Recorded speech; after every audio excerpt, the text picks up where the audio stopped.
In a world gone mad, only rationality and common sense can save it. It's Andrew and Jerry Save the World with your hosts, Andrew Langer and Jerry Rogers. And now, here's Andrew and Jerry. Well, hello there, everybody. Welcome to another episode of Andrew and Jerry Save the World. Episode 21, Andrew and Jerry Replacement Theory. I'm Andrew Langer. Jerry Rogers. And we passed our big milestone last week, so thank you all for continuing to tune in. And I'm going to make another request. When you do tune in, as I know many of you are, because, you know, we hear from a lot of you about when you're listening, and we appreciate that very much. Let other folks know. You know, go out if you're on Twitter, if you're on Facebook, put it up on your Facebook status or tweet out that you're listening to Andrew and Jerry Save the World. Tag me and Jerry. In fact, I'm Andrew at Andrew _ Langer on Twitter. Jerry is at Jerry Rogers Show on Twitter. That's right. Look at you. See, there you go. I know these. I do my homework. But you know, tweet at us and let us know you're listening, and we'll be sure to retweet that as well. By the way, Jerry, I got a I'm going to bring this up. I'm not going to name the person. I got a request to do a show. I don't have the time for it, but there's somebody out there who is doing, you know, we try to keep our podcasts to an hour and 15 minutes, an hour and a half. Hour and a half, sure. Maybe we've gone a little over from time to time. I got a request to do a podcast. I went and looked at this person's feed of podcasts.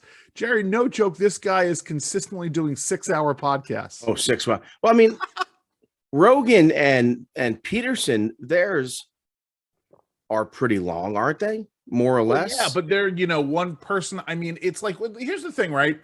Not that this is where I wanted to go as we sort of introduce this, and there's stuff I want to talk about at the tail end. By the way, we're going to be joined by Phil Kerpen in a couple of minutes. You know, it's they have one person to talk to. When we would do our shows, this is where I was going to go.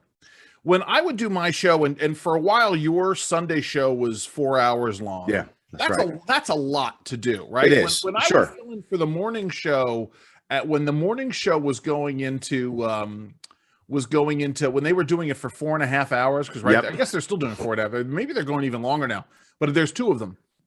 You know, it reminded me of this, Jerry. I was a 400-meter runner. I'm sure you know this. I know not to look at me. I don't look like I was at one. I did not know that you were a 400-meter. Oh, I loved the 400 meters. I was in fact, I was the top 400-meter guy on our team senior year. Then that's not saying much because, you know, tell you something.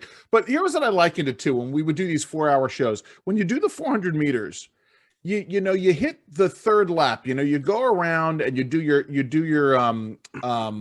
third lap, the 400 meters. Third lap. When you two laps. I'm sorry. Well, depending on the size of the track, right? So our track was 1/5 of a mile, so it was just a little bit more than a lap. It was like a lap and a quarter. All right. But the point is, on a major track, you know, when you come around that last curve in the 400 meters, you go past your 300-meter mark. Your body. And you're going in full sprint. Everything's telling you to stop. Everything is telling you to stop. That's how I like it, a 4-hour show. So I can't even imagine doing consistently a 5-hour podcast, especially if I'm one person doing it. I don't know. Anyway, so it was just that's a whole day's of work right there. 6 hours. It really is. That's exactly right. You know, and then when you're talking about prep time and all that jazz. Yeah, Jerry, I ran the 400. I loved the 400. Well, you know, my Claire Rose is a 400 sprinter.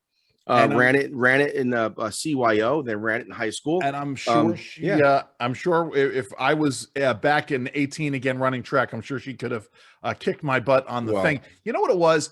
I watched. I loved the movie Chariots of Fire when that came out. Dun, dun, dun, dun, dun, exactly. dun. And I loved the character of Eric Liddell. Never liked that movie, by the way. Really? I thought it was so boring. It was such a British film. Time out. When was the last time you watched it, Jerry? Oh, probably when I was a kid.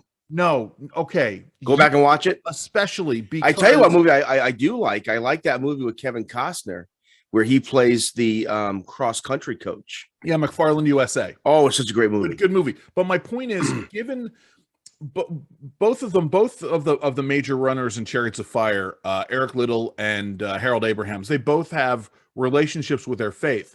But remember that Eric Little's entire talent, he attributes it all to God, and he's running to glorify God. Yes. All right. Not that you know what? I'm going to have to go back and rewatch it now this because is what resonated with me back when I was a teenager. I just love the character of Eric Little, and because Eric Little was a sprinter, but he was also really a 400 meters guy. Well, 400 meters is a sprint. Yes, it is. It is. But he had beaten Harold Abrahams. I'm not the spoilers. Early in the movie, he beats Harold Abrahams at the 100. It's actually, I think, at the time, the 110-yard race or the 100-yard dash. Yeah. So, but I said, you know something, I'm gonna rewatch it, Andrew. Yeah, you should. It's well worth it. And then as I said, I do have a TV recommendation at the end of the show. Tell you what, with that in mind, Jerry, let's go immediately to our ripped from the headlines segment. Ripped from the headlines. So I actually don't know if now this is the biggest news of the day. It was certainly the biggest news yesterday afternoon. Was this issue of the disbanding of the Disinformation Board, first the fact that Nina Jankowicz was not going to chair this Disinformation Board, and then the announcement from the administration that the Disinformation Board was going to go by the wayside. I don't know, Jeremy. No. Actually, unfortunately, I started watching this program on Netflix because I'm finishing up all the shows that I like, and I don't sleep well, and so if I can't sleep at 3 a.m. because I just can't read more news articles or flip through Twitter. Jerry, have I got a 5-hour podcast for you? But anyway, so what I'll do is that I'll put my earphones on and I'll watch a show, and if 30 minutes, 45-minute increments, by the time the show's over, I'm tired. Yeah. So I kind of burn through shows quickly. So I started watching Altered Carbon. Okay. And I like the concept of it. Long story short, it's in the future. We reversed alien technology to create something called a stack. A stack is where your consciousness goes. So essentially, if you could afford a new sleeve, i.e. a new body, you could live forever, or at least you can live hundreds of years. Anyway, I say this because the last episode I watched, the main character is narrating, and he says something like this. In this world, speaking the truth is a form of rebellion. Yes. And I was like, whoa, this is absolutely true for America today, our public discourse. If you speak the truth, it is an act of rebellion. And again, I'm taking too long to make this point. No, but that may be a quote from Edwin Burke. I'm not sure, but I know that. Regardless, it's I'm paraphrasing what the narrator said. The narrator might have been paraphrasing someone else. But the point is that every story now just bleeds into the next, because everything is about this administration, but more broadly, corporate media, academia, and the elites just pushing absolute false narratives. So the Disinformation Governance Board was discontinued, the administration said, because of disinformation. Yes. Well, that's gaslighting. Right. That's exactly right. And I love the cheerleaders of the Washington Post parroting that narrative, that it was the right-wing misrepresentation of what the Disinformation Board was going to do. And their mischaracterization of the chair. And I just said to Erica, my wife, I'm like, all you had to do was watch her own videos, read her own words. We can't believe what we see anymore. Let's I want to start here, right? Because I tweeted out about this yesterday. This gets into what we were talking about in terms of the beatification of lefties and sort of the explanations that you and I do. You and I know what you agree with me on this. We do not applaud the taking of scalps. We do not see this as, we got not even a little bit. No. But most importantly here there are two things that are going on. Number one is, let's assume for a moment that the Disinformation Governance Board was a good idea. It's not, but let's assume for a moment that it was. Nina Jankowicz was the wrong person to head it. Now, this is not to say that Nina Jankowicz is her name. Nina Jankowicz is not going to go on and do great things somewhere else, that she has talents that she's going to be able to put to use somewhere else. She may be able to write, and she'll speak, and she'll do whatever. I'm not interested in silencing Nina Jankowicz in any way, shape, or form, either on her creative side or on her political policy side of things. But I have a real problem with someone who produces TikTok videos about disinformation to the tune of supercalifragilisticexpialidocious. I have a real problem with this person immediately, right? It's not as though she did this when she was in college, right? If she was a member of the Capitol Steps when she first came to Capitol Hill, and then, 15 years later is now, a serious scholar doing this serious work, I would have no problem with sure. What she said in the past. But let's start with, she is not a serious person, and this is serious business. Then there is the issue of the things that she has said and the disinformation that she has propagated. And then past that, once we, get past the fact that she should not serve in this capacity, then we get into the debate and discussion over whether or not the Disinformation Governance Board is a good idea, which it most certainly is not. Go ahead. It's interesting. You mentioned the Post and how the Washington Post cheerleads for the administration, but it's really for any kind of progressive cause. 100%. I was thinking about this. So the administration is now using the DPA, the Defense Production Act, to deal with the formula issue, and the baby formula issue. And look, here we give no short shrift to the fear, anxiety, need of women, mothers, families to feed their children. This is a serious, serious issue.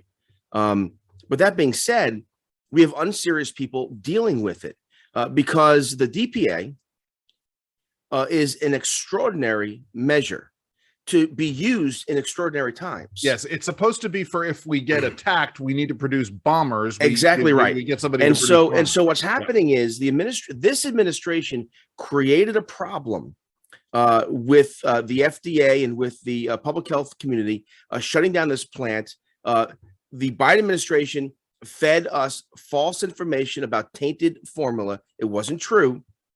They kept this plant closed down for months and months and months. So the government creates the problem. The government ignores the problem. Then the government uses extraordinary, absurd powers to try to fix the problem with measures that actually caused the problem to begin with. And this is the Orwellian speak truth is rebellion universe that we live in right now. And it gets into something, Jerry, maybe we should change the title of the episode to episode 21, Andrew and Jerry Speak Truth to Rebellion, or Speak Truth to Rebel. But anyway, my point is, you're right. And this is going to sound conspiracy theory minded. This is going to sound like I'm looking for Reds underneath, in people's closets.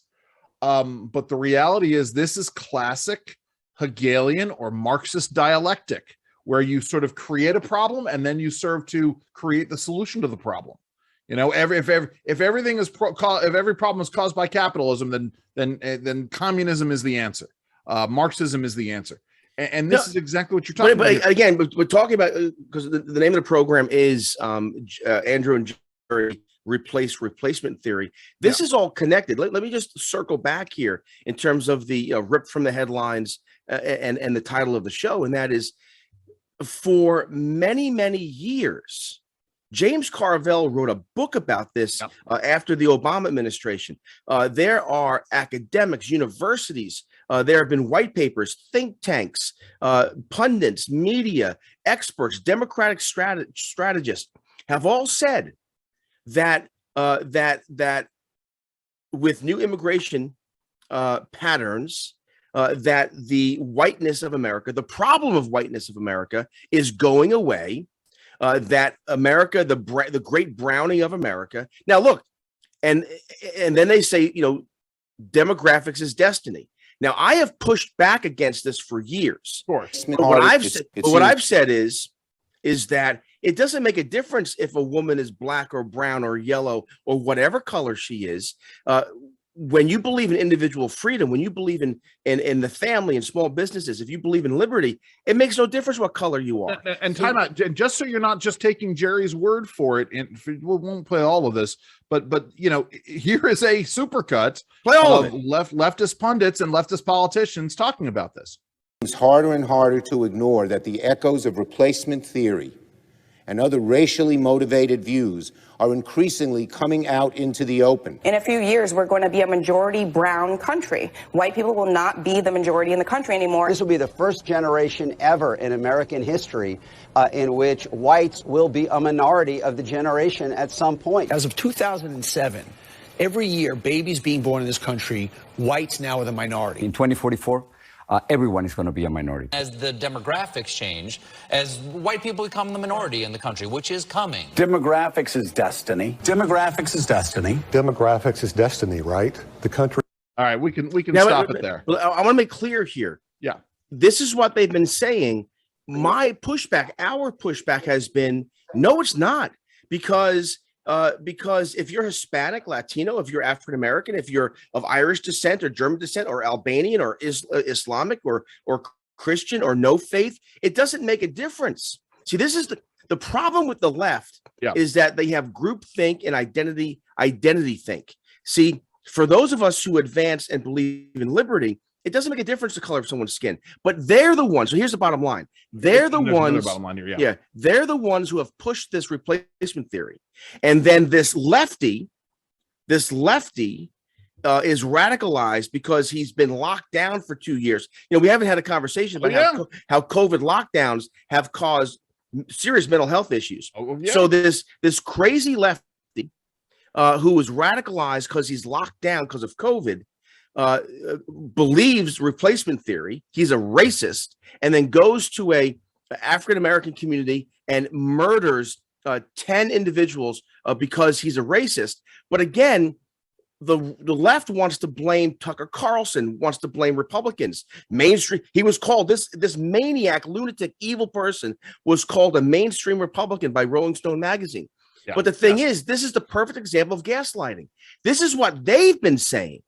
Yes. And this guy, by the way, he self-identified as an authoritarian lefty. Yes. And it gets into, right, we talk about the creation of the problems.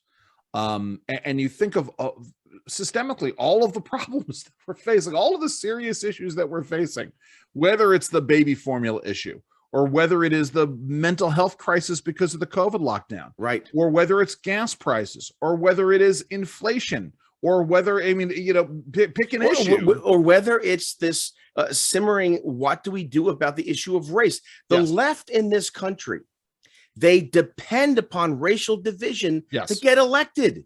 Yes. I mean, think about this for a second. They also depend. I'm sorry, Jerry, go ahead.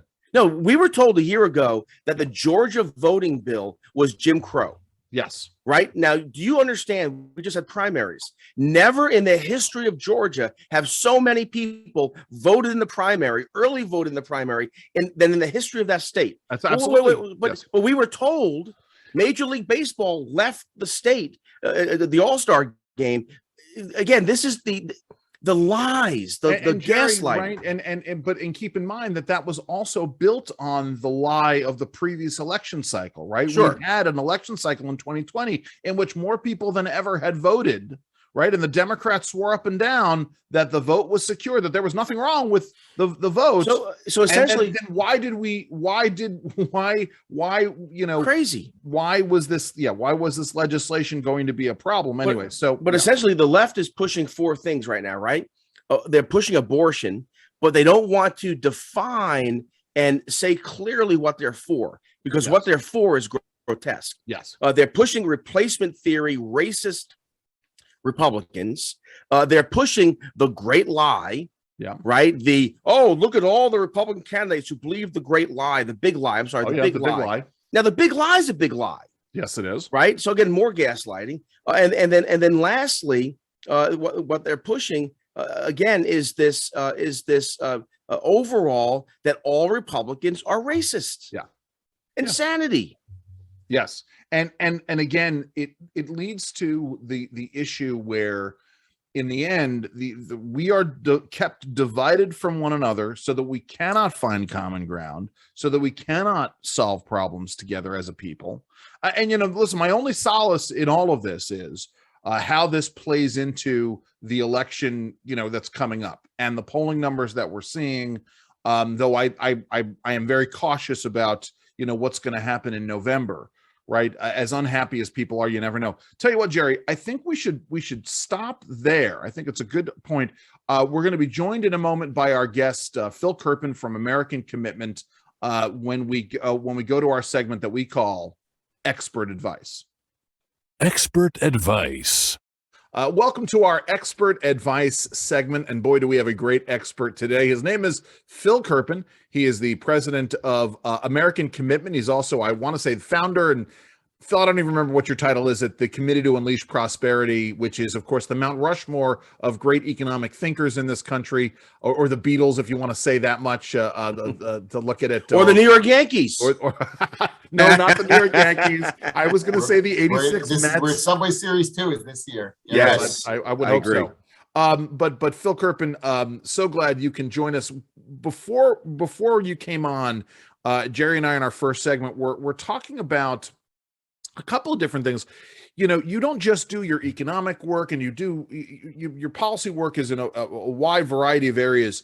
You have been particularly vocal over the last 2 years about the pernicious effects of the ongoing lockdown and the stupidity of a lot of COVID policies. One of the things that we were talking about was the mental health impact. I know you wanted to weigh in there on this issue in terms of what happened, the tragic attack in Buffalo on Sunday. Talk a little bit about this, but talk about the mental health issue more generally as well. Well, I think the worst tragedy to me of the last 2.5 years is not the tragedy of the virus, because that's you can't do anything about a virus, really. I mean, it's tragic, but it's tragic in the sense of like a hurricane or just a natural event that you can't do much about. What's really, to me, much worse than that is all of the harm, the human caused harm that we piled on top of what the virus did. And I think first and foremost among the policy errors is what we did to children who were never at any elevated risk, throughout COVID. It's not that COVID is harmless to children, but it's a normal respiratory virus for children. So it's no different than for children, it's no different than all the other viruses that they are exposed to and will be forever. And so instead of sort of seizing on that early on, and we knew that from like the February 2020 data, we knew it literally from the beginning. So instead of saying, look, the silver lining in this horrible virus is that it's no more harmful to kids than any other virus, we can give them a normal life and figure out how we deal with all these other instead of doing that, we did these mass school closures pretty much everywhere, even though they actually weren't recommended by CDC at the time, but it just had a policy contagion. It started and it spread everywhere in a flash. And what happened was, I think the school closures caused the mentality of fear that survived to this point, because basically you read all the data, you see all the stories, and it's like, oh, it's not dangerous for children. Then you're like, but they must know something because my school's closed. And so people just assumed that there had to be a reason behind it, which there really wasn't. And, that's had a massive harm, not just the educational harms. They've been set back massively in all the different subject areas. And I think as they get back to standardized testing, some states are still refusing to do standardized testing, like New Jersey, because they don't want to know how far behind they are. But I think as we get the data, we're going to see that it really was harmful educationally. I'm hoping that we can dig kids out of that hole, although the idea of just throwing more money at the same failed school systems, I'm not sure is helpful to that. Although I do think kind of the expansion of school choice we've seen in a lot of states is kind of a silver lining to that. But then sort of bracket the educational harms. And to your point, there have been massive mental health, social and emotional harms on children, totally unjustifiable, really human caused, not virus caused. And, we just, there's been a massive increase in suicidality, not so much in suicide. Most of them haven't followed through, thank God, but suicidal thoughts. Phil, to that point, Phil, at one point during the crisis, the COVID crisis, we had data that showed that more children were contemplating suicide than were infected by COVID-19. Yeah, I mean, in the state of Maryland, I think at one point they said 25% of school-age children had suicidal thoughts. Yeah. Now, very few of them actually committed suicide, which I guess you could say is the good news. But the fact that you're that depressed, the fact that you're in a place where you're even thinking about it, that's a harm in itself. That's a terrible, terrible thing. So, some people like to point to the suicide numbers, say they didn't really rise in the youngest age group. So, there's nothing to this. I think that kind of misses the point. The harm is the fact that they were so desperate they were thinking about it. And where we really have seen a big increase in the younger age groups, including the pediatric age group, is in the overdose deaths.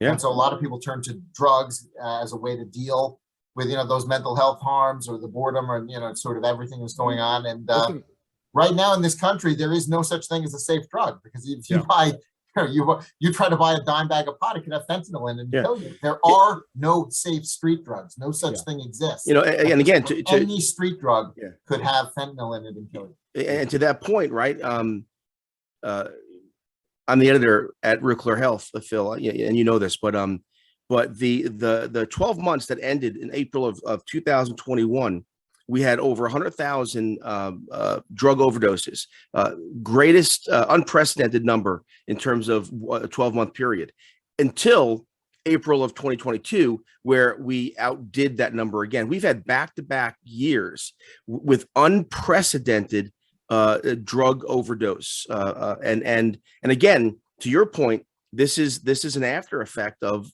the, or partly an after effect of the COVID crisis. So the lockdowns. Yeah, I think there are a bunch of factors that go into it. Let's talk about this. We're a little bit off track. I'll get back to you to where I think you want to go, but I just to add on to that, Jerry, we've got a completely uncontrolled southern border. Yeah, of course, yes. Well, that's where it's all coming from. And so that's the root cause of the change in what's happened with drugs. Okay, it was never a great idea to use illegal street drugs, but it used to be that you overdosed when you took too much, when you put, when you injected some huge amount of heroin or cocaine, and that's how you overdose, hence the term overdose. Now, a lot of deaths that we're seeing, it's not so much that you took too much, it's that it was laced with fentanyl.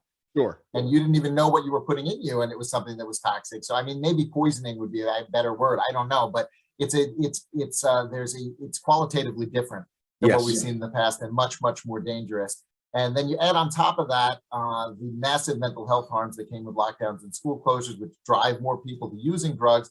And then you add on top of that we sent out all these free money checks, so people have money to buy drugs. If they weren't working, you have free money checks coming from the government that you can use to buy them. And so it really was a worst case scenario. But I think in a sense, the biggest policy driver of all of it isn't even, I think, the lockdowns or the all the extra welfare checks. It's that we're allowing massive amounts of fentanyl over the border, because that changes the character. All those other things could have happened, but if the drugs weren't laced with fentanyl, you would have had an increase, but you wouldn't have anything like what we've seen. That's a good point. Setting aside the drug issue, and we'll come back to the border in a minute, but we're talking about this mental health issue and the exacerbation, because so many things are further bound up in this, right, Phil? We're talking about an era, and Jerry and I were talking about the government creating problems and then stepping into solving them. So there is the lockdown issue.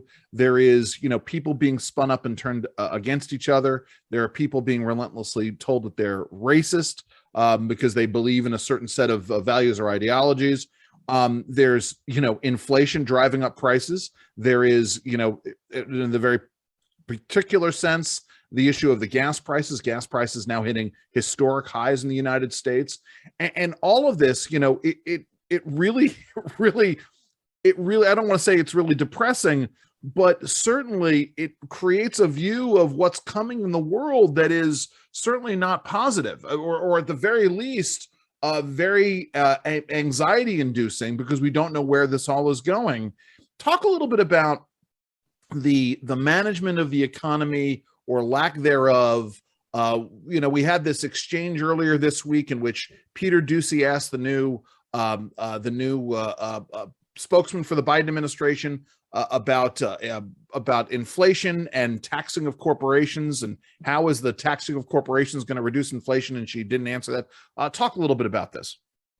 Well, it was a pretty bizarre tweet from President Biden's account saying, if, we could get inflation under control if corporations paid their fair share. I mean, it's it almost seems like they just mashed together two totally unrelated things. But it's actually even worse than that, of course, because if you raise taxes on businesses, you're going to raise prices, not lower them. I mean, it will literally have the opposite of the effect that he suggested. So I think it's pretty reasonable to ask the White House, like, what the heck was, what the heck was the president or whoever does his Twitter thinking? And of course, she had no answer to that.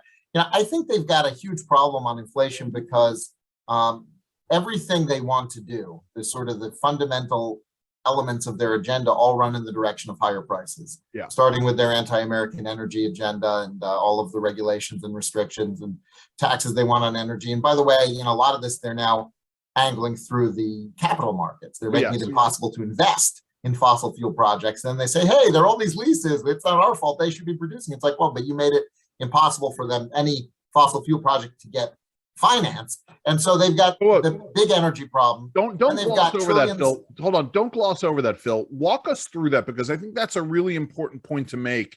I was discussing this with a former colleague at WBL this morning on the issue of gas prices and supply, and he wasn't buying it. Talk a little bit about this is what they're calling the GSE.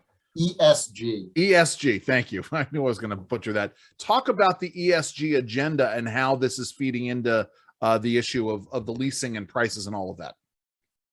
Well, one of the biggest capital pools in the country is a hedge fund called BlackRock, and they've really spearheaded this idea of using investment funds to drive, essentially policy. Instead of government setting policy, they think that investors should set policy. And in particular, they have an agenda that's very hostile to fossil fuels because it's driven in large part by global warming. They have other woke ideology as part of it. They have other things that they want, but they're really, I think, focused on climate in particular. So they're very hostile to oil and gas and coal. And of course, the kind of the right-hand man of Larry Fink at BlackRock, who was spearheading all of this, now works in the Biden White House, a guy named Brian Deese, who went from Obama White House to BlackRock, now into the Biden White House.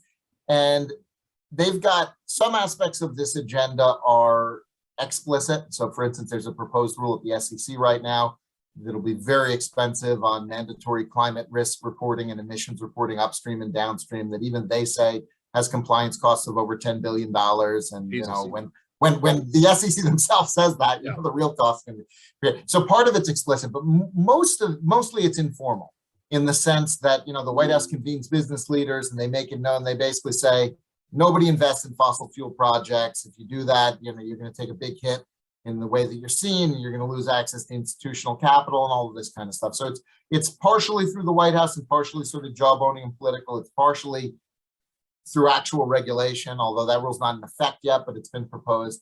But what I'm hearing from, it's usually the most exploratory drilling is not done by the majors. They come in later when there's proof that an area has oil and gas. But typically there are small independents that are called wildcatters that go and do the exploratory drilling that find new formations, find new areas to produce in.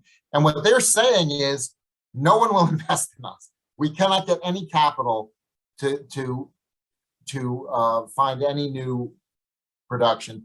And it's really interesting. You look at what's happening, Andrew, and we've had this huge run up in prices, and the rig count has come up some, but it has not reacted at all the way it normally does. Historically, with a price increase like this, the rig count should have gone up really dramatically. Instead, you've got it kind of going, it's rising, but not anywhere near where it should based on the economics of what we're dealing with right now. And so there's clearly a non-economic wedge that is preventing oil and gas production from increasing. And, part of it is bringing back EPA rules and leasing restrictions and the stuff at Interior that, we kind of know about. But I think the biggest factor right now is from the financial side. And that's really become the instrumentality of kind of the anti-energy policy of the left.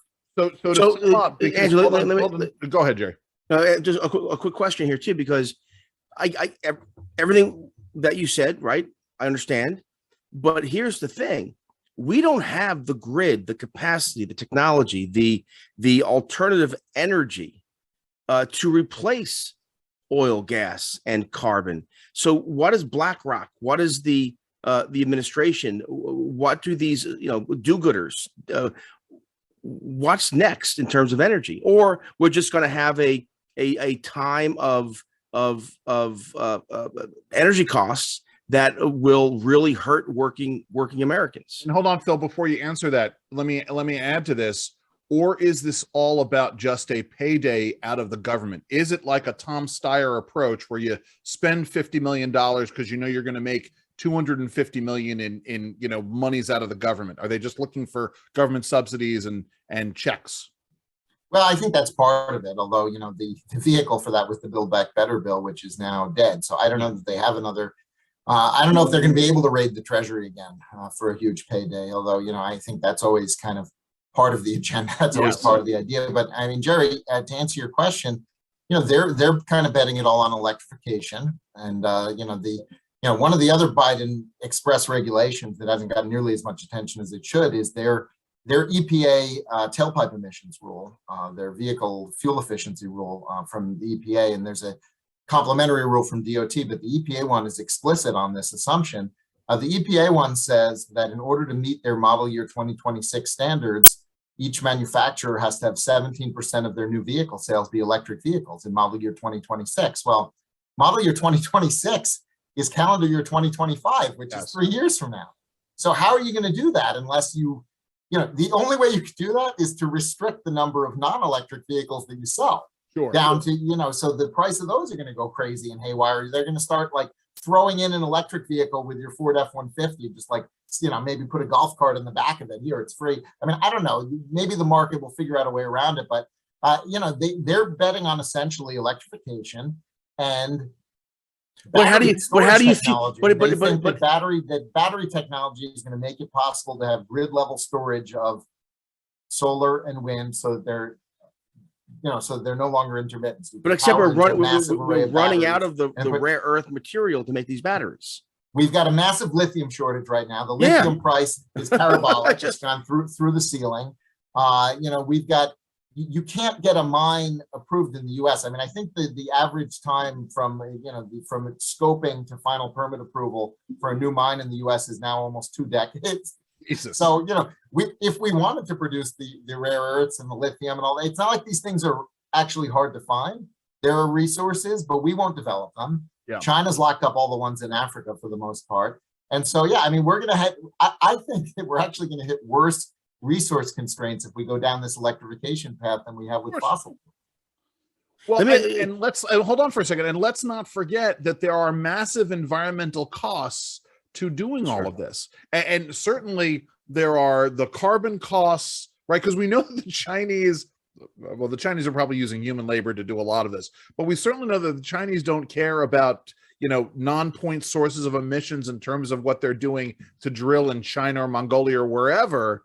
Here in the United States, there are carbon costs as well to drilling this stuff. You are not running an excavator with electricity. You're not running it on solar power. You're running it on diesel, and diesel is at an all-time high right now. So it really is, again, creating a problem and then stepping in there and trying to solve this problem. And let me ask you this, Phil, because you may have the answer off the top of your head. I don't know how many cars we sell in America every year, but 17% of vehicle sales, I mean, I could go look it up while we're looking here. That's a huge number of cars that they have to sell that are electric vehicles. And again, as Jerry was making the point, we don't have the grid capacity now, to serve those vehicles. How are we possibly going to serve millions upon millions of vehicles, in 2025? Yeah, I mean, I think it's, I think there are real severe practical challenges of what the administration wants to do. But, and so that's the energy piece. Then, you've got the spending problem. They want to spend trillions of dollars that we don't have, which of course means expansion of the Fed balance sheet. We're essentially, we've been living on printed money really for the last 2 years, and both parties are guilty of this because this happened a lot under Trump. They passed, I think, something like $4 trillion in COVID money. But Biden came in, and the first thing he did was say, we're going to spend another $2 trillion we don't have, essentially printed money. We're going to shower it onto everyone's head like crazy. And pretty much everyone told them this is going to be massively inflationary. And they did it anyway. And, I think Fed policy, they're finally talking about starting to, trim down the balance sheet, and they're going to let some of the debt run off and not be replaced. But, they're so obsessed though with interest rates, like raising interest rates is the solution to everything. And to me, if the money supply if the growth of the money supply continues, we're just going to have inflation and high interest rates, which is not an impossibility. We had that in the 70s. So the idea that just raising interest rates is going to solve the problem, I think the Fed is out to lunch. They still have a zero reserve ratio, which they started at the beginning of COVID, which is say banks don't have to hold any reserves at the Fed. They can create as much money as they want. So I think that Fed policy is really bad. It's partially driven by all the government spending, which there was no way to finance other than having Phil, the Fed buy the bond. Let me ask you this too, because and by the way, they just confirmed Powell to a second term, 80 to 19. So the one thing that both parties can agree on is that he's doing a great job. Hold on, Jerry, before you ask the question. By the way, then that number is we sell about 4.7 million new cars every year. So roughly we have to sell 800,000. They're mandating that 800,000 of those will have to be zero emission electric vehicles. I'm sorry. Go ahead, Jerry. Or you have to shrink the denominator. Right. Thank you very much. Good point. So two things here. I mean, everything you lay out is devastating for Americans who work, small business owners and entrepreneurs, and those who live, paycheck to paycheck because they're putting their kids in private school because public schools are failing them, or any number of reasons, which is why on this program we've talked about before how the left-right dynamic has changed. It really is elite versus working people in this country. But here's the question though, and that is, it's not like if we elect Ron DeSantis in 2024 that this snowball is going to stop rolling down the hill, getting larger and bigger. These policies, energy policies, these fiscal policies, it's not like one administration can stop them. Yeah, it's really tough. I mean, in particular, to the extent that they're not driving energy policy through capital markets and investment funds, that makes it very hard to reverse, even when you do have Washington, because you can cut the regulations and you can cut taxes maybe or whatever, but if nobody's going to invest in the projects aren't going to go. And so it does present, I think, a new kind of challenge. But don't these policies, look, what you're saying, there are intelligent people working in this administration. They must know the outcome of what their policies, what the outcome is going to look like. But they still go forward. Is this because they've just lost it?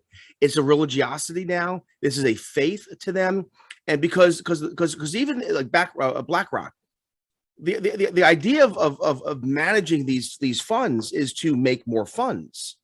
And so if you refuse to invest in what is inexpensive, ubiquitous energy for these other kind of lefty, do good, woke investments, at some point you're going to stop making money, right? Yeah, well, what's happened, unfortunately, what's happened to this point has been kind of a bandwagon effect. And so the socially responsible investments have outperformed, but that's because there's been a stampede into them that's been non-economic in motivation. And so they've been sort of artificially inflated by kind of but someday correct, to your point, at some point the economic fundamentals inevitably assert themselves. And for that reason, I think there was just some announcement. I forgot who's doing it. There was just some announcement that Peter Thiel's investing in a new fund that like explicitly ignores all of this stuff and just invests on fundamentals, on the bet that that's going to be where long-term performance is, to your point. And so, eventually markets do correct. The question is, how much pain do you have in the interim, where you sort of you go and you inflate a bubble of something that doesn't make economic sense because of these sort of political motivations. And the left has been brilliant, Andrew. I'm sorry, but the left has been brilliant, right? My mother-in-law, I use her as the example. She is she's a senior citizen, watches Good Morning America, living on her retirement, has a house in New Jersey, and she blames everything. Oh, Jerry, did you see the price of gas? Those damn gas oil companies. Did you see the cost of this? Oh, those Republicans and they're pro-business this, or the left has successfully pin the blame for the bad outcomes of their policies on right of center or entrepreneurs or small businesses. I think the polls show that those messages, they definitely work with some people, but it's not even close to most people. It's like 20 or 30% of people believe it's greedy corporation, something like that. So, your mother-in-law is not unusual, but it's not most people. It's not a winning message in an electoral context anyway. It's funny. So, I think everyone blames Biden. Everyone blames the president whenever things go wrong. Frankly, I think most of this inflation was baked in before he came in, by the way. So it's not totally fair to blame him, although I think he put fuel on the fire in every policy area. So he certainly has made things worse. But it's people tend to blame the president and the president's party. So I do think it's going to be a big Republican year. The question is kind of like, okay, then what do they do with that?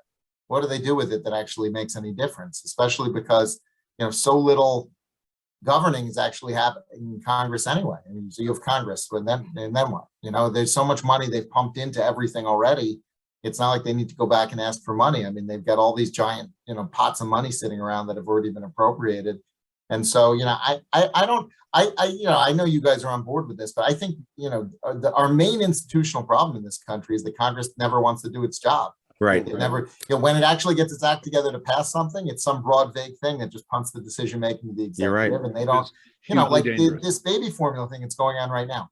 The only thing I ever see Congress doing is saying the administration should do this, the administration should do that, whatever. It's like, you guys could write a bill. Like, where's your bill to cut tariffs and bring in foreign foreign? Like, you could force the administration to do things instead of just talking about it. But and with that in mind, I want to turn, and by the way, just so you all know, everybody who's listening or watching, to Phil's credit and to his colleague Steve Moore's credit, colleague at the Committee to Unleash Prosperity, when we were talking about in the summer of 2020, spring and really summer of 2020, talking about what the government could do and should be doing with regards to COVID and the economy, you were both very cautious about what the impacts of handing out huge amounts of cash to people and what that was going to do to the economy overall. Well, Andrew, we really wanted to do the payroll tax holiday instead. The idea being that you want to reward work rather than reward non-work, and they went the other direction. They did the massive bonus unemployment benefits, and by the way, the states came back when they ended them. So the states that ended them early, the economy came back before the ones that didn't. So it was a pretty clear effect there. And let's remember that the benefits of a payroll tax holiday, not only do they have the effect of immediately giving people who are working the cash that they need, but it also takes out of all of the government involvement and the potential for corruption and people taking what they're not due.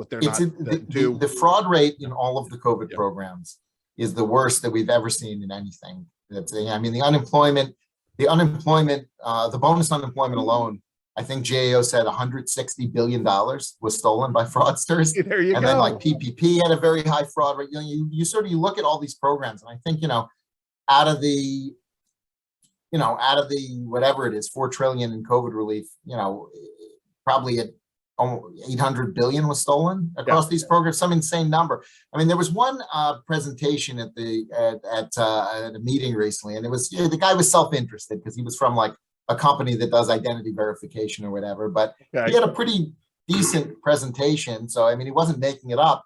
He said that the Chinese stole $200 billion of US COVID relief funds through the various programs. Wow. It was equal to an entire year of their defense spend. That's astounding. Wow. And Lord, I mean, it really, he might be exaggerating. I get it, but I mean, still, just the fact on order of magnitude. Let's say talking about. Yeah, let's say that it's a tenth of that. Let's say that it's 20 million. I mean, it's still a huge amount of money going to China.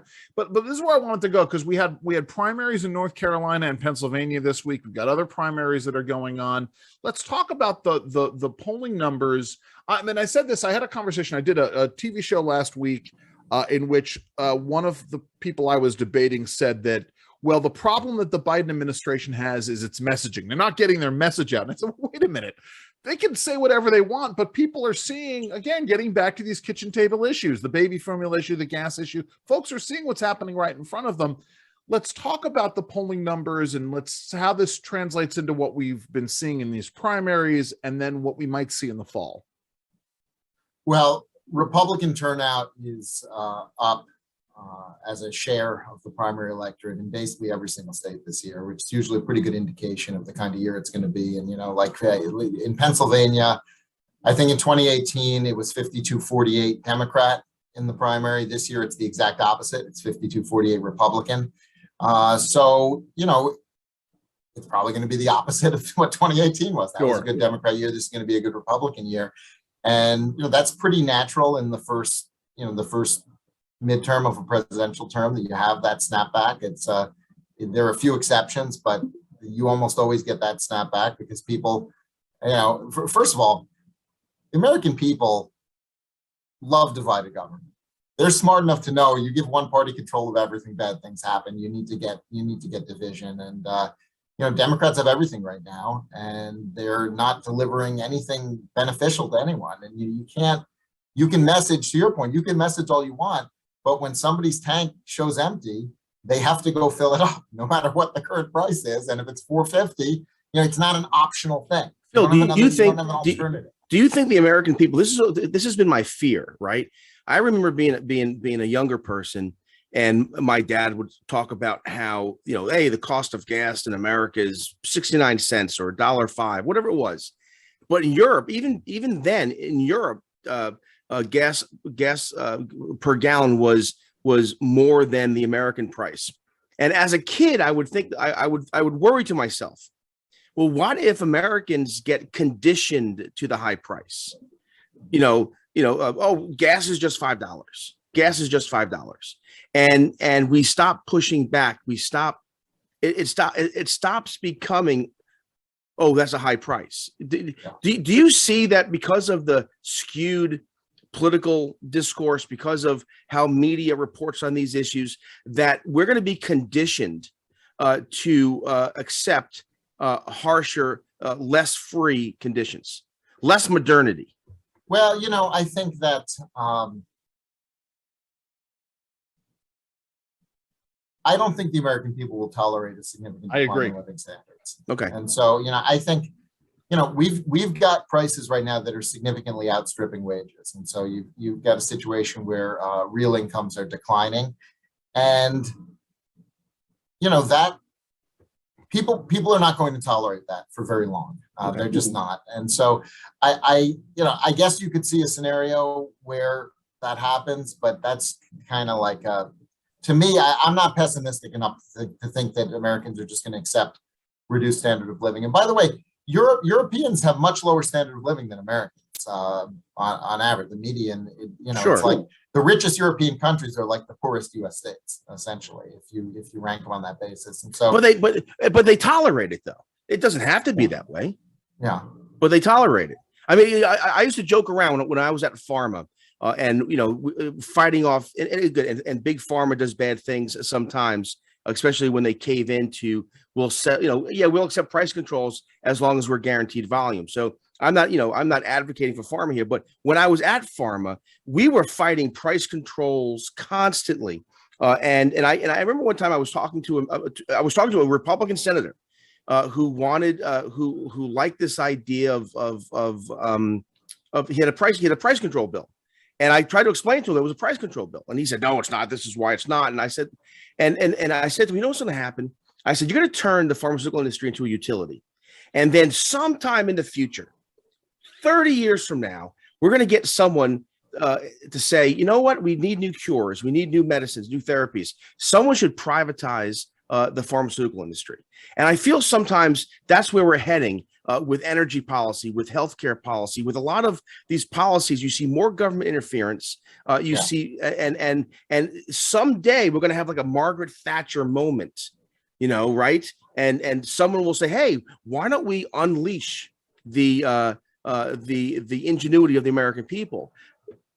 I mean, it's interesting you bring that up because we've been saying for a while that the Democrats have no real answers to inflation. They will inevitably go to the political answer of price controls. And it's going to be rationing back to the watch rationing's going to come. We've said, look, we're on track for back to the 70s, learn nothing, price control disaster. And the example, the most obvious example we point to is that they're trying to pass explicit drug price controls and Build Back Better, and now in the revived sequel to Build Back Better, whatever it is. The not a price control in that bill, of course, is government negotiation. We'll negotiate, but if you don't take the price we want, we'll tax you 95% of your total sales. It's ridiculous. Kind of like, we're not setting the price. We're just telling you what it is, or giving you the option of a 95%. So sell me your brand new, beautiful widescreen TV for $10. Well, wait, I spent $400, but there's a gun to your head. Yeah, right. Right. Sell it to me at this price. Right. So, I mean, they've been pretty explicit, not quite explicit in saying price control, but pretty obvious about it in that one context. And then people say, oh, well, that's because that industry, you can do it. They're not politically accountable. It won't go beyond that. And I said, it's going to go beyond that. And, to this point, Medicare helps set the prices for the rest of the healthcare system. They're floating the idea of general wage and price controls. I don't think they're going to use the term, but they want to artificially keep a lid on inflation to survive politically, even though that's going to make the problems much, much worse. And Nancy Pelosi's got a bill, I think it might be up in the House this week, to impose price controls on energy, to have government set prices unless the company can justify an increase. I mean, it's got all this crazy. Elizabeth Warren has the same bill or a similar bill in the Senate, where if you go above a certain rate, you have to justify the reasoning. So if they pass something like that, we will get real shortages in the style of the 70s, where stations don't have, so they're repeating some of the worst policy mistakes that we've ever seen in the history of this country. They're doing it because it is impossible it's impossible for them to actually address the causes of inflation without abandoning their whole core policy agenda on energy, on spending, on monetary policy. So politics for them is religion, period. Pretty much. I mean, they're ideologically committed. I'd put it that way. They're ideologically committed, and so they're looking for a political gimmick. They're looking for some way just to get by, not for a real solution. And frankly, I think when Republicans get control again, and they can start when they get Congress, even though things will be vetoed, but when they get control again, they've got to get serious about the big issues. Yeah. Okay, they can't. When they won all three branches last time, when they won all, House, Senate, and presidency last time, and everyone said, great, where's your healthcare bill? Pat Toomey said, oh, we don't have one because we thought Hillary was going to win. Okay. They better have a plan this time. They better have a real plan. They better be able to deliver something on the big things. They better have a healthcare plan. Okay. They better have an energy plan. They better have a way to contest the problems that we're seeing in our capital markets and make it possible to get financing again without a huge thumb on the scale. And frankly, they better have a monetary policy reform bill that does something other than just, hey, Fed, do whatever you want. I'm sorry, but what the hell are they doing now? Why aren't they, again, thinking this through, coming through with proposals? Why aren't they partnering with your organization, with AEI, with Heritage, with the myriad other idea factories that we have? Look, the right in this country, right of center investors and have been given money to the think tank complex for 40 years, to the Manhattan Institute, to AEI, you name it. What do we have to show for it? What do we have to show? Because we have no one in the Congress, and I exaggerate maybe to make a point, but I'm not even sure if I'm exaggerating. These ideas you're saying should be being floated around right now. I mean, there's some good ideas. I think there's a healthcare plan that's called sort of the consensus plan that most of the conservative groups have signed on to, and it's around the idea of a massively expanded HSA and deregulation of a lot of other things, price transparency. I mean, there are a lot of provisions that people can kind of agree on. The challenge is, how do you write an actual bill, and once the lobbyists descend, and how do you deal with? I mean, I'll tell you, the biggest problem we have on doing anything big on healthcare is that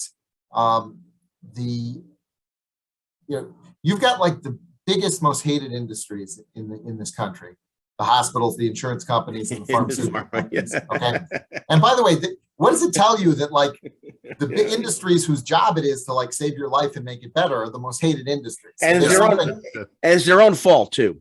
Yeah, right. Well, I mean, I especially think the hospitals have been horrendous for the last 2 years. Basically, the hospitals for the last 2 years, I now hate the hospitals even more than the insurance companies and pharma. I think Interesting. the hospitals are the root of all our problems in healthcare. But the hospitals for the last 2 years have been at the lowest utilization in the history of this country. They've been mostly empty. They've been living on bailout dollars.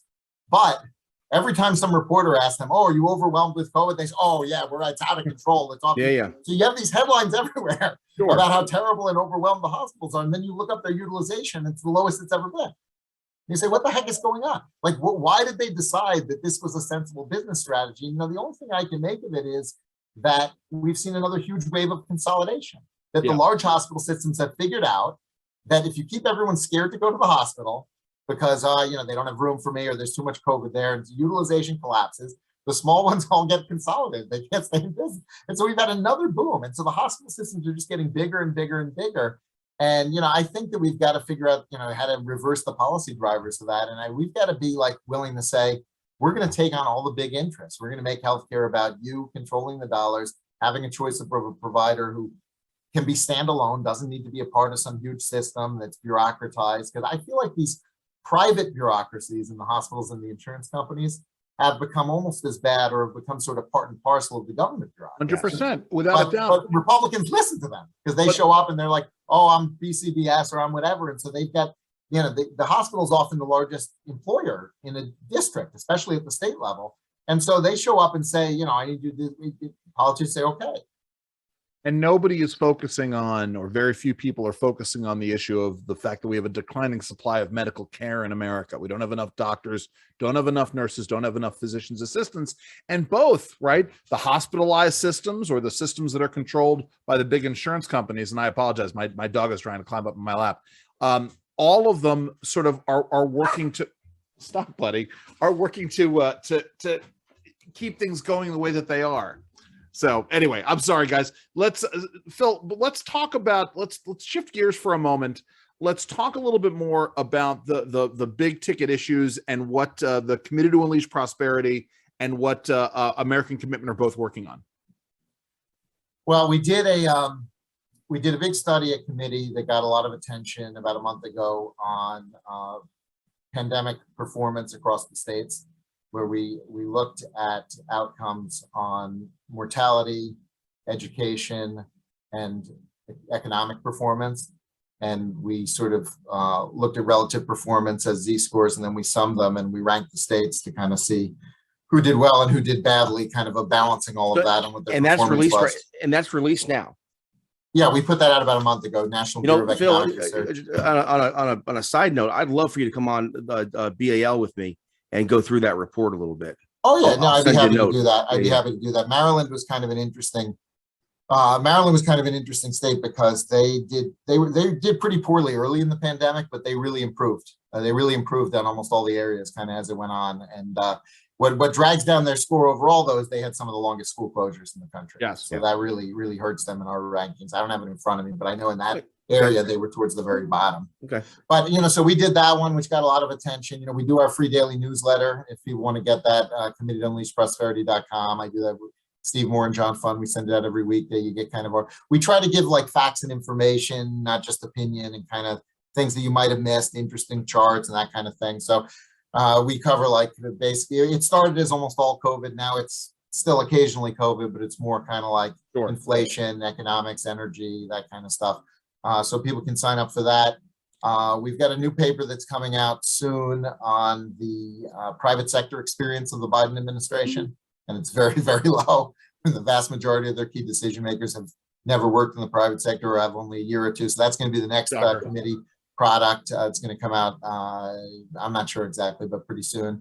And then on the American Commitment side, we've been very focused on the votes on overturning aspects of COVID mandates. And so we've had 5 successful votes now in the Senate.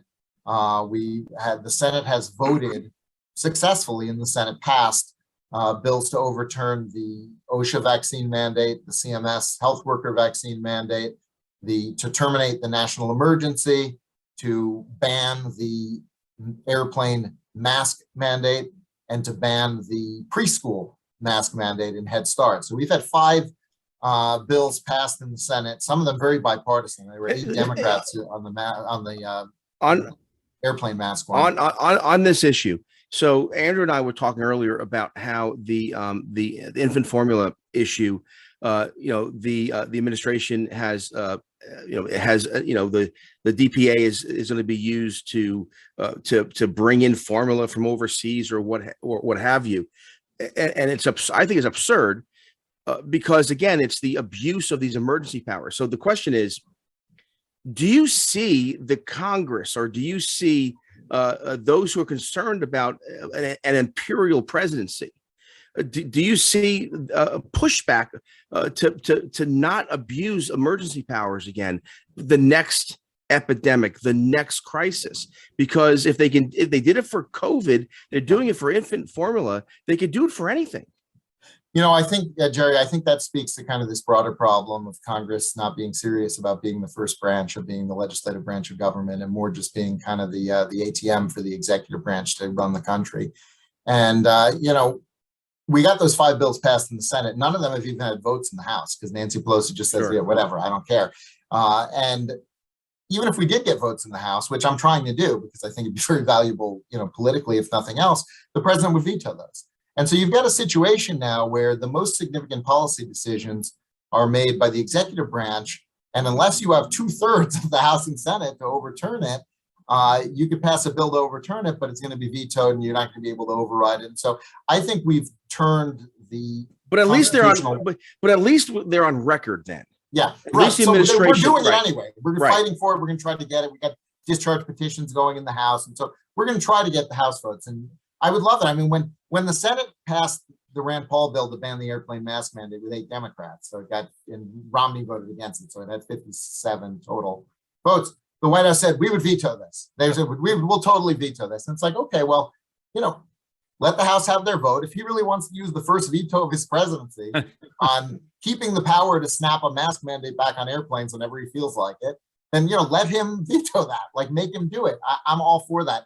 But I think that structurally, we need something like the REINS Act, which, I think we've talked about before. Oh, yeah. We need to reverse this process to where these policy decisions work the way they're supposed to work, which is the president proposes them, but Congress has to vote on them before they happen, not like the president does whatever he wants and Congress has to somehow muster the will to stop him. For the uninitiated, the REINS Act is a law that essentially says that if you have a rule that comes out of the executive branch, what are called major rules, so you can have different threshold levels. Generally, we're talking about rules that are more than $100 million or more annually. Congress has to vote on that. Because of the impacts that they have. They have to vote affirmatively on it. Vote affirmatively. If they don't get a majority in the House and Senate, they don't take effect. There you Instead go. of the way it is now, where they do whatever they want unless you can somehow get the votes to stop them. And this isn't just fiscal policy, right? Look at the Paris Climate Accords, or look at the disastrous, right, the Iran nuclear deal. These things did not run through the Senate. They're presidential or executive agreements, which is why we were in with Obama, out with Trump, back in with Biden. And if we have DeSantis or whomever in 2024, we'll be out again. But again, it seems you're right. It seems that the legislature, the House and the Senate are just aren't doing their job at all. Well, on the Iran deal, we got the same kind of vote. We got a vote to block what the Obama administration was doing, and he vetoed it.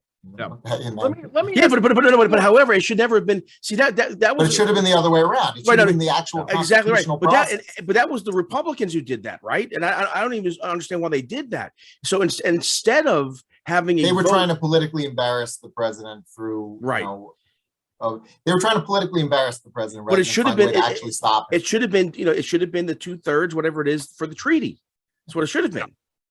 Bill, let me ask you this, because the president tweeted out earlier. Biden's trying to bring the Iran deal back, but But so the president tweeted out or said at some point that he was no longer going to work with Republicans. He basically said, right. I saw that. He's been so bipartisan up to now, but he's changing. He's gonna. It's okay. I couldn't think of a single example. Listen, Phil, you've given us almost an hour of your time, man. And we could keep going, but I don't know if we covered what you actually wanted to, but we covered some interesting stuff. No. Listen, I think what we wanted to have you on was to talk about all these things. Actually, the one thing we didn't cover, we didn't get back into this. We talked about it before you came on, and I do want to get your thoughts on this because we've been talking about replacement theory. Obviously, that's the title of the show. Andrew and Jerry replace replacement theory. Talk a little bit about the issue generally, what the left has been saying. But then you tweeted out about this poll out of what was the LA Times? Yeah. Talk about that and how it demonstrates just how out of touch the progressive left is with the rest of America. Well, the left used to love replacement theory. Okay, they didn't use that term for it, but they had the rising demographic trend and the coming demographics is century. destiny. Yes, all of this kind of stuff. And there was a guy named Rai Teixeira. So this is his huge thing, and he had books about it. The rising Hispanic population meant Democrats would never lose again, and Texas was about to flip blue, and all this kind of stuff.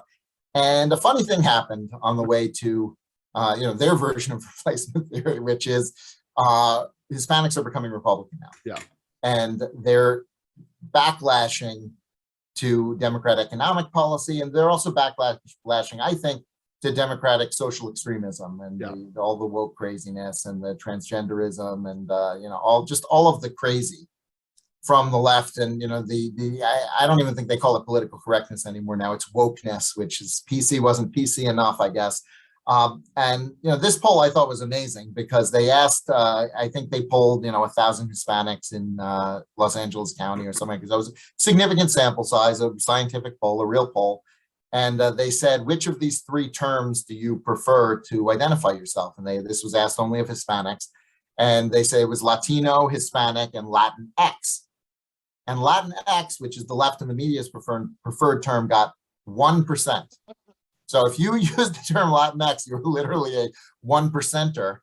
And that's kind of what the left is sort of ghettoizing themselves politically. They're adopting these positions that are so outside the mainstream that I think we're seeing a big shift of Hispanic voters towards Republicans, and that's, I think it was to a certain extent the theme of the last election, particularly in sort of the Rio Grande Valley in Texas, which is shifting pretty hard Republican. But I think that's going to be a major theme of this year's elections. And I think that both Nevada and Arizona are going to go Republican this year. So I think you're going to get a Republican governor and senator in Nevada, and you're going to get Republican governor and senator in Arizona as well. Although we already have a Republican governor, so that'll be a hold, not a pickup. But I think that's really going to be driven by this. And the whole idea the Democrats had that all this burgeoning, this huge growth of Hispanic voters means we're never going to lose. Well, it turns out it might actually be a political problem for them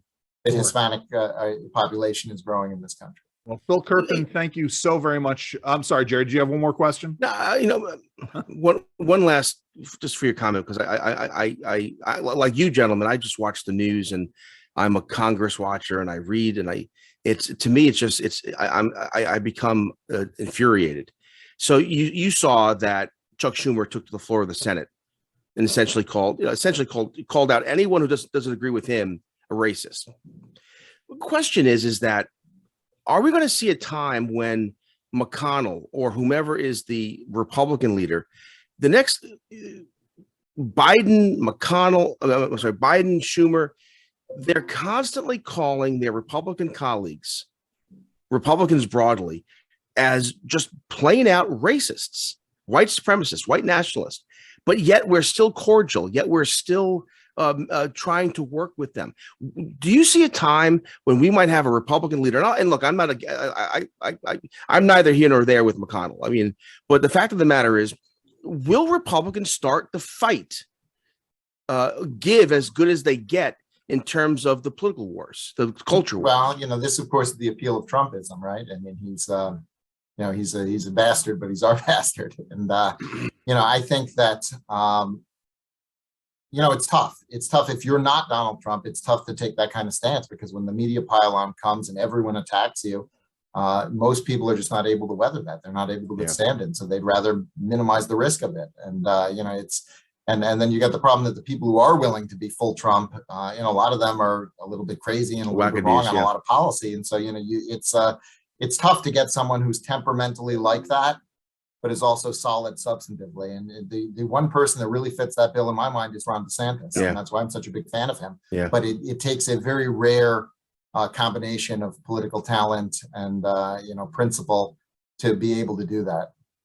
Go and check out Phil's work at the Committee to Unleash Prosperity. He is, and an American Commitment as well. Phil, thank you so very much for joining us today. Yeah, Phil was great, man. Thank you. My pleasure. Have a good one, guys. Take care. And now it's time for the bottom line. The bottom line.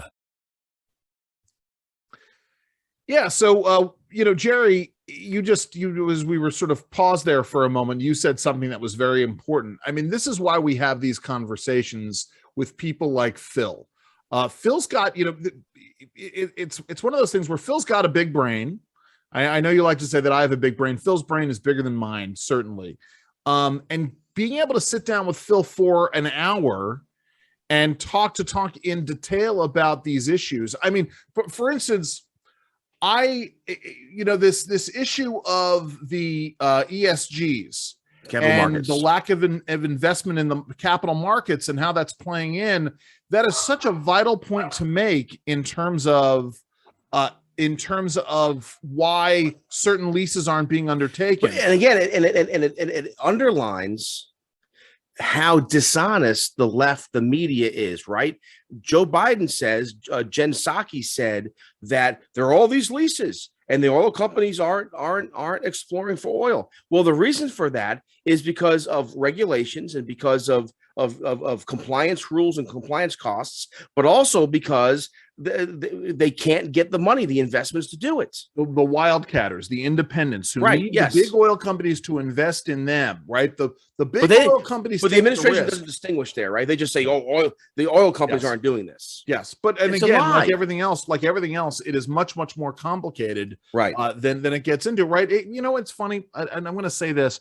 It reminds me of the discussions that we had a decade ago, Jerry, because it was exactly 10 years ago that we started getting involved in the Law of the Sea Treaty issues.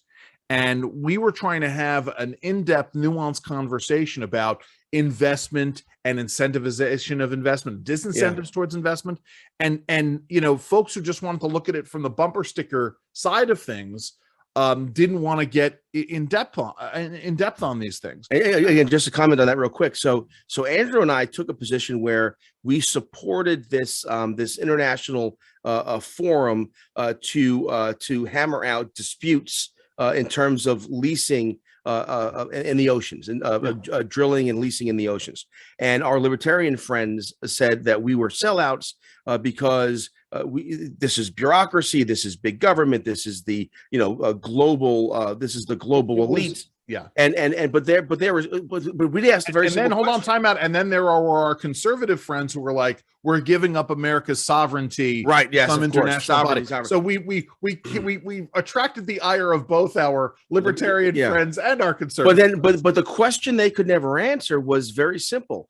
And we would say this, well, how would we resolve the lease of the property issues? And their response was always the U.S. Navy. Yes. So their answer was to go to war. Our answer was to go to court. Yeah, and to be really clear, to understand this, just not that I want to spend a lot of time on this, but essentially the Law of the Sea Treaty was going to establish and does establish for everybody else but the United States an international property rights regime in terms of being able to access the seabed, right? So essentially you go and you lease it and someone has to be responsible for the lease. And what this also does, by the way, is, again, getting into the issues of investment, which is why I'm bringing it up, right? If you can't prove that you have the right to extract the minerals from a certain place, you're not going to get an investor to do it. So in this instance, right, what we're talking about with regards to what Phil's saying, if the big oil companies are so enveloped in this woke agenda that they're no longer prioritizing drilling for oil because of someone's political agenda, The folks who are actually taking the risk in terms of exploring, they won't get the investment in their operations in order to do it. And once again, now this is not necessarily, it's government creating the problem on the one hand, but it is the left creating the problem on the other in a more general and philosophical sense. Sorry, go ahead. And one thing though that the serious Trump supporters got right is that there really is this kind of unigovernment. I purposefully asked Phil the question. The next administration can't stop all these bad things from happening. That's right. Because there's so many vested interests, lobbying interests, legal interests, etc. And the bottom line is this: the people who can afford the high costs of energy associated with the woke green energy movement, the type of people who can afford inflation broadly, are the elites. Yes. It's working Americans, mom and dads trying to get their kids through school. They're the ones paying the tax. They're the ones wages are going in the wrong direction. They're the ones who won't have opportunity. Look, Andrew, big push, right, is public transportation. But the fact of the matter is, you ask a construction worker who's worked all day, would you rather get in your own car and drive home, or take a bus to a transfer to a bus to a subway to get home? And the answer is always going to be, wow, I'd rather get in my own car and go home. And here's what I know, Jerry. I mean, it gets into the political side of it, but I know. So my car has a 16-gallon tank on it, right? Maybe a little more, but on average, I'm putting 16 gallons of gas into my car. For every 25-cent increase in the gas price at the pump, that's an extra $4, right? So I mean, that's an extra $4. Let's think about that. I'm going to do some math on the air. I normally don't do this. So gas was, let's say it was $3 a gallon a year ago. I know it was less than that, but let's say it's $3. So $3.25, that's $4. $3.50, that's $8. $3.75, that's $12. $4, that's $16 extra. $4.25, that's $20, and then $4.50, that's $24. That's $24 every time you fill up gas, an increase. And over the course of a year, right, you think about this. So let's say you fill up once a week. I'm not going to do the math. I could, but I'm not going to. But just think about that. That's $24 once a week. That's $100 a month. That's $1,200 a year. I know it's going to be more. You doing the math? Yeah. What is it? How much it was? So $24 times 50. Let's 50 or 52. Let's say 50 fill-ups. It's over $1,200 a year. $1,200, right? Yeah. So $1,200 a year that is just because of gas. Right. That's out of people's working families' pockets. And as Phil said, that's money you have to spend. Right, you have to fill up if you want to go to work. Yeah. Anyway, we can get into this. And then, and on top of this, the increase in food costs and all the rest of it. What's the number now? So I just read recently in the Wall Street Journal that the average cost for every American, the inflation cost is, I think, $569 per person. Yeah, that would make sense. That's approaching $6,000 per year for a family of six, or for I think it's per person. Oh, per I'll go back and check that. No, I get that. Think about this. I see. My wife fills her $500 a month times a year. $500 a month times a year is $6,000. So if it's a family, it's a family of four. That's $24,000 a year that is now out of their pocket with no commensurate rise in wages. And you're not going to be able to offset it. And if you we didn't even get into the whole issue of artificial wage inflation. Listen, the other thing I wanted to focus on, because we are talking about replacing replacement theory, is getting into what Phil was saying regarding demographics. And I'm reminded of something that was starting to be true a few years back. I know it's definitely true now. Phil was talking about, in terms of the Latino population, how and there's my dog. In terms of the Latino population, how it's both it's both conservative policy, like social policy, but also economic policy. And I was reminded of the fact that, and I think it's still true, that the most rapidly growing segment of the entrepreneurial population is Hispanic women. Yes. And if you make it harder for Hispanic women to do business, this is going to translate into stuff that's going on at the pump, stuff that's going on at the polls. Absolutely. And again, you know, Barone did a book, I forget when, but it was a decade ago, called The New Americans. And he wrote about this. Look, I want to be very clear about this. The left's fetish with race has damaged the American spirit, American culture. It has caused us to be divisive, but it's all for politics. Yes. And I've said for years, Andrew, you've said with me for years, that their bet that changing demographics will mean more power for them. I've been saying for decades, they're wrong, because you can't just quantify a human being by the superficial nature of the color of their skin. You know, and this has always been the Achilles heel of the left in this, and frankly, the soft bigotry of the left. It's not even soft; it's outright bigotry. But the New Americans talked about how this was always part of the American, you know, we've heard about replacement theory before, right? The Irish Catholic, the Italian Catholic, the Eastern Europeans, whatever. And Barone did this book where you could trace waves of immigration. That's right. Against new waves of immigration. And by second and third generation, the voting patterns are very American. Yes. And so it makes sense that Asian Americans, there is a growing Western African immigration population in America. Asian Americans, they're in no way are these groups going to in lockstep support this Democratic Party. But here is the problem, and the one thing we have to be guarded against is that you're talking about folks who came here and are coming here because America is an exceptional nation, and they want to make their dreams real. But if the subsequent generations under them are being taught that America is evil, and that it was founded on these evil ideals, then there is the generational disconnect between them, and we run into huge problems. Listen, before we go, and we got a couple minutes left here. But what you just said, though, might be the most important thing said on the program today, and that is, you know, the idea of, look, new immigrants to America is always a good thing. Absolutely. However, we can't be a sick society that in our public school system, in our university system, from Hollywood, be a society that says America is an evil country. Right. You know, and there was a fear a very long time, and we've seen this play out in Europe as, again, demographics have changed in Europe.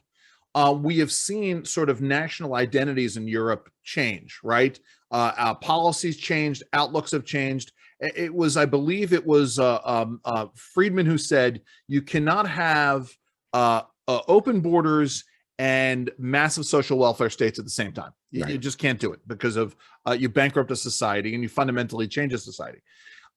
You know, so here the issue is, and you know, we want to guard, you know, and I'm not someone who believes, for instance, that America is being overtaken by Sharia law, right? You know, you have wackadoos who want to put that out there.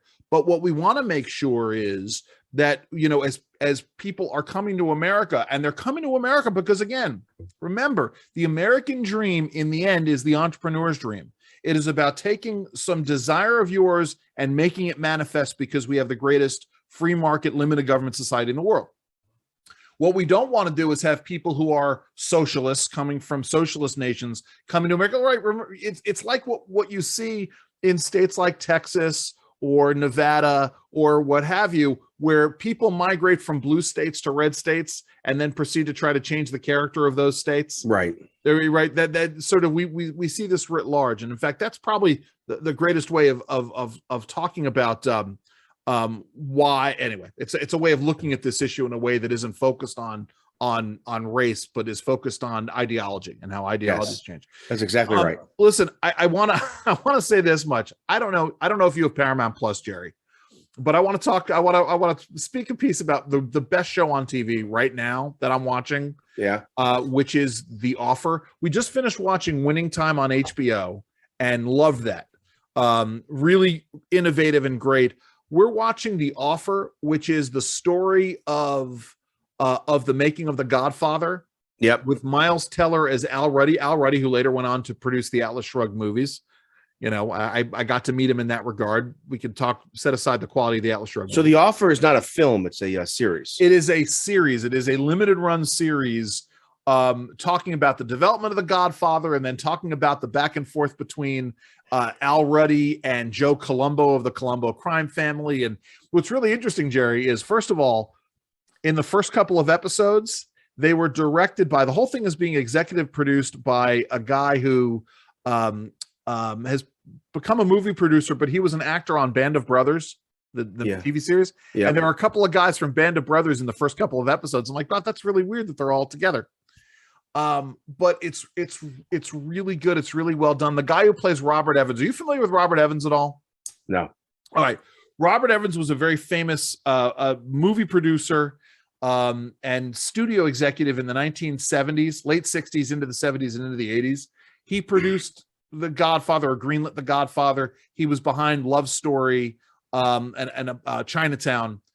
He did a book called The Kid Stays in the Picture, which was his biography.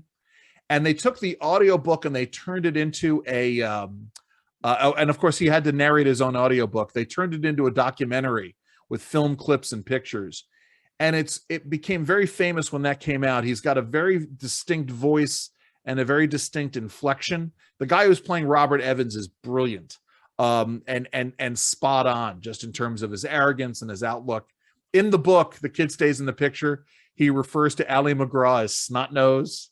He's very, very, anyway, it's great stuff. The Offer, go and check it out. And by the way, introduced our 17-year-old to the original Top Gun in anticipation of the sequel coming out next week. I have very low hopes for the sequel. Oh, not me. I'm all in. And I will say this much. Well, let me say this first. Yeah. The only reason why Top Gun, the original, worked was because there was this 80s infused patriotism. That's why. Look, Top Gun, the original movie, was it wasn't a good movie. No, I disagree. Wholeheartedly. Oh, I'm going to say that Top Gun is one of the closest things to a perfect movie ever made.